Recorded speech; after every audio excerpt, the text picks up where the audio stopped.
Anna Lucia. Je travaille comme styliste, modéliste. On ne peut pas refaire le passé, donc il faut juste avancer. On m'a toujours dit, la haute couture, le luxe, c'est pas pour toi. Choisir la qualité plutôt que la quantité. La peur n'évite pas le danger. J'accorde l'importance à la couleur. Somos todos narradores da nossa própria história. We are storytellers. We are storytellers.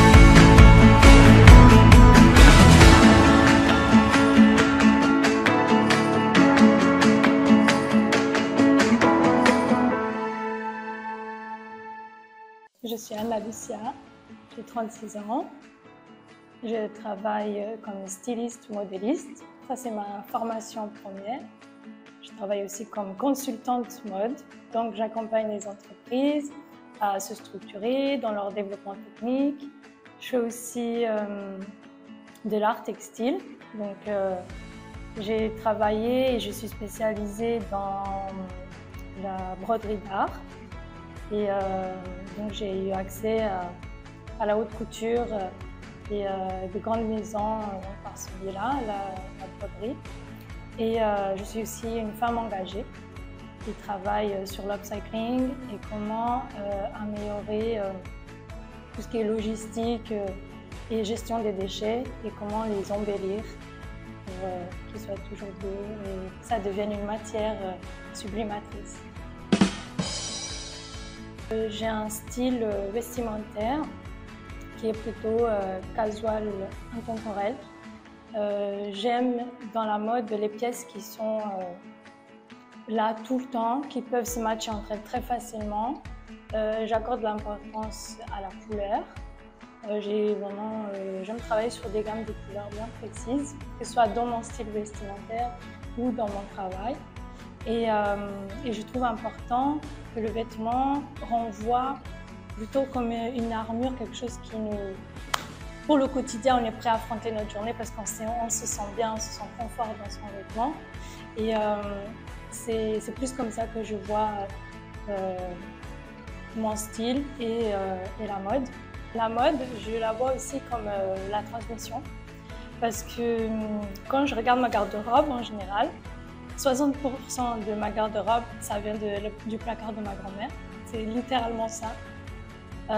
C'est quelqu'un qui a appris à toute la famille un peu à bien soigner ses vêtements, à choisir la qualité plutôt que la quantité. Et c'est très important en fait du coup d'avoir un geste un peu écolo, mais ça passe aussi par la grand-mère qui me transmet aussi ces belles pièces et comment les soigner, comment les entretenir pour que ça puisse être justement des intemporels. C'est important pour moi d'avoir une mode circulaire qui ne soit pas dans l'achat, tout le temps, achat compulsif, mais oui.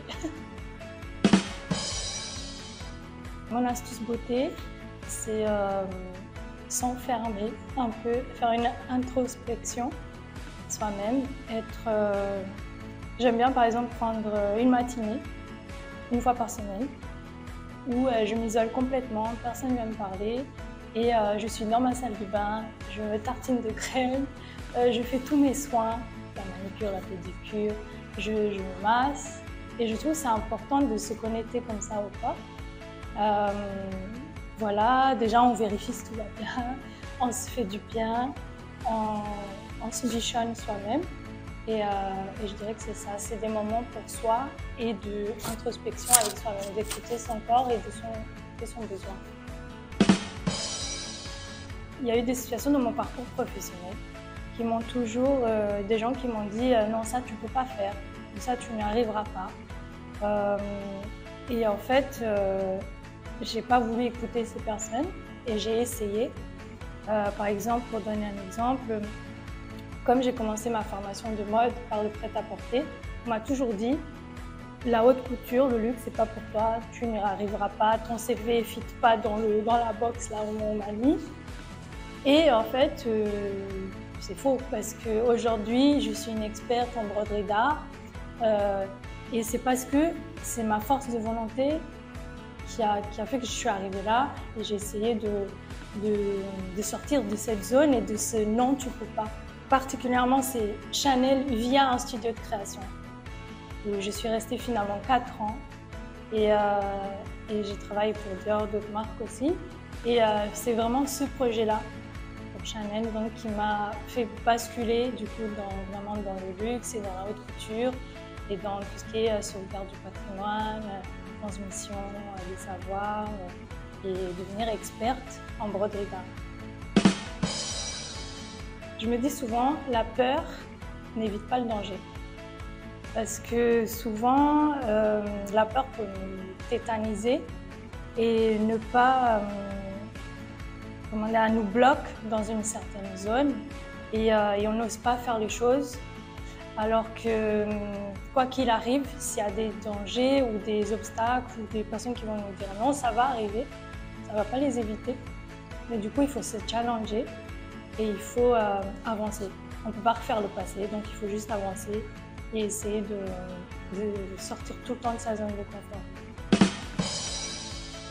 Pour aller dans la mode et rentrer dans ce système, dans ce milieu, il faut savoir que c'est très sectarisé et on va nous fermer beaucoup de portes. Mais il ne faut pas s'arrêter à ça. Il faut continuer, il faut chercher en fait toutes les informations possibles qu'on peut avoir. Faire des formations, que ce soit en ligne, soit dans des ateliers, dans des workshops, qui vont nous faire découvrir des méthodes,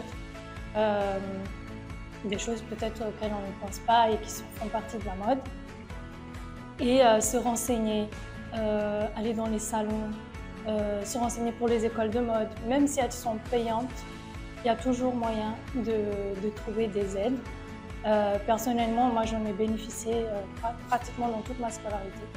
Que ce soit dans la première école que j'ai fait ou plus tard pour me spécialiser dans le luxe, j'ai bénéficié de bourses, alors qu'on me disait aussi que c'était pas possible parce que j'avais déjà 28 ans. Et en fait, c'est possible. Il faut chercher, il faut y aller. Somos todos narradores da nossa própria história. We are storytellers.